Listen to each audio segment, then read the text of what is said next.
the way to move a powerful man is you gotta have his wife in your pocket because the wife is gonna be telling the husband what to really fucking do Right. at the end of the day. So most niggas will just come straight for a court dog. But it's like if you had an old lady and they was cool with her, she like, man, you gotta have this. Da, da, da. Yeah. You're gonna be more prone to do that. So I'm holding court, you standing trial. Why ain't I see you around back Being when I was Supreme Hustler, down? you done sold, burnt CDs, weed, music, everything, right?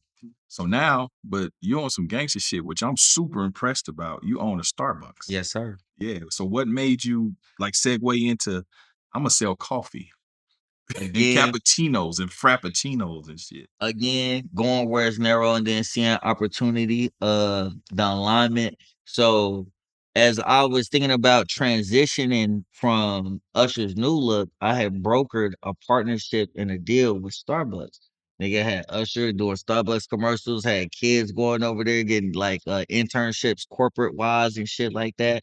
And I remember they wanted Usher to speak at their 100K opportunity event, which basically is like a big ass job fair, but it's not just Starbucks. It's like they work with other corporations to give people jobs on the spot, uh, dress to impress type shit. Like they was cutting folks up and all the little things in regards to that. So Usher wanted me to accompany him to Chicago, and he was like, "Shit, nigga, we gonna go on the PJ, nigga." You know what I'm saying? I'm like, "Oh shit!"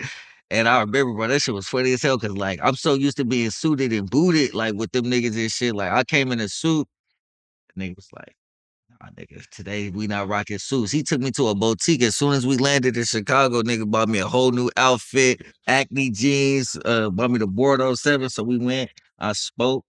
And from there, that's when I met the CEO, Howard Schultz and Sherry Schultz, his wife. Developed a relationship with them.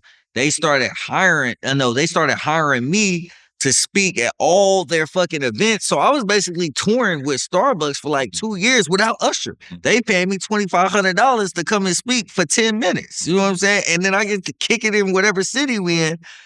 So I was like, all right, cool. So when I was thinking about transitioning, a lot of this game, bro, I picked up from just like corporate America and just like being in Usher's New Look. So like one of my mentors taught me too, like the way to move a powerful man is you gotta have his wife in your pocket because the wife is gonna be telling the husband what to really fucking do at the end of the day. So most niggas will just come straight for a court dog. But it's like if you had an old lady and they was cool with her, she like, man, you gotta have this. Da, da, da. You're gonna be more prone to do that. So my relationship was more so with Sherry Schultz, so Sherry Schultz, so I cultivated that.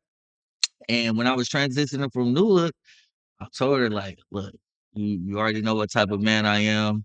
I got some money saved up. I want to come over here because y'all mission statement aligns with kind of like something I could believe in and get behind, but I can't come in. So and so they put me in the accelerated development program and they actually fronted the initial cost for me, bro. So like even the money, the bread that I had saved, I didn't even have to spend that. Oh wow. And again, Dope. relationships, man, and Bro. relationships and having a track record to where it's like they could take that risk because helping anybody is always a risk, you know what I'm saying? But yeah, so within 8 months, man, I had my first one. And then within 2 years, I leveraged to a second one.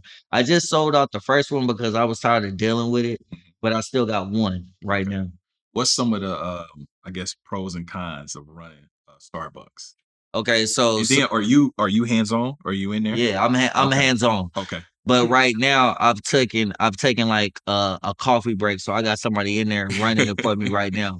Huh? Yeah, I like what you did. That's the rapper. I like That's the what you rapper. did. That's the rapper. That's the I rapper. like this dude, man. That's the rapper shit. I think okay, so one of the benefits for me personally is it just opened up my world to being a black person in business and coffee because there's not too many of us either. So even from having the power, not saying I'm doing this bias, but it's like when you running the show, you got the power to empower other people. So like when you go to my store, my leadership, all my shifts, they're black. You know what I'm saying? Like my baristas and stuff, I got mixed. I got black, Asian, some white, but all my leadership is black.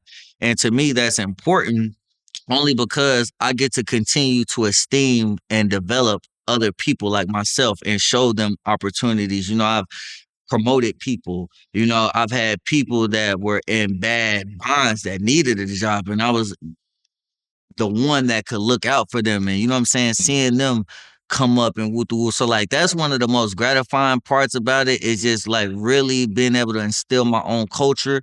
And I have a infinity for developing people. Like I love to see people grow into the best versions of themselves.